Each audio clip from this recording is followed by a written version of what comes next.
I met Abe about 3 years ago. At the beginning of this year, he went through some really difficult times. His dad passed away. Then his brother got hit by a train and lost both of his legs below the knees and his arm at the shoulder.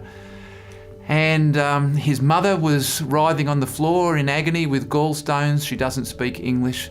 And Abe comes to training one night and he goes, "Oh, I've been suspended from school tomorrow." And I said, "Why?" He said, "Because I had the wrong shorts and I let fly at a teacher when she told me off." And I said, "Abe, do they even know what's going on in your life?" And he said, "No." So I rang the school and said, "Look, Dad's not here. Mum doesn't speak English. Can you speak to me if Abe has a problem?" And they were terrific.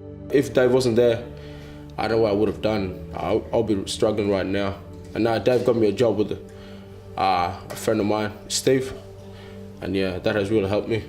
I was talking to Steve, and Steve lost his son. Steve's son hung himself in Bali. He went there with 10 friends. He was addicted to ice and then to heroin. And Steve was saying to me, "Dave, sometimes I stand on a chair and I contemplate taking my own life because I want to be with Dan again," his son Dan. And he said, "One of the hardest times is when I go to work and I used to take Dan with me in the passenger seat, and every time I look at the passenger seat, it's empty." And I had this revelation and I said, "Steve, would you like a big 6'6" Sudanese boy to come and sit in that front seat and work with you?" And he said, "Yes." I met Abe through David, who's given me a hand on Thursdays with my business, which is repairing appliance white goods in home and the kitchen laundry. Abe comes and gives me a hand. He carries my tool bags and he helps with the heavy work, and gradually earning a little bit more about the mechanical side of it.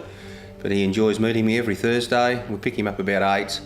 We work during the day, and at the end of the day we wash my car. Yeah, I think he's enjoying it as much as I'm having some company, and we've both gone through some trauma. And sometimes what chaplains do, it's not all about fixing people up. It's not about being a counsellor. Sometimes it's just about making connections and making sure that people are connected and that people have people around them that they can talk to. And in this case, they can talk to each other.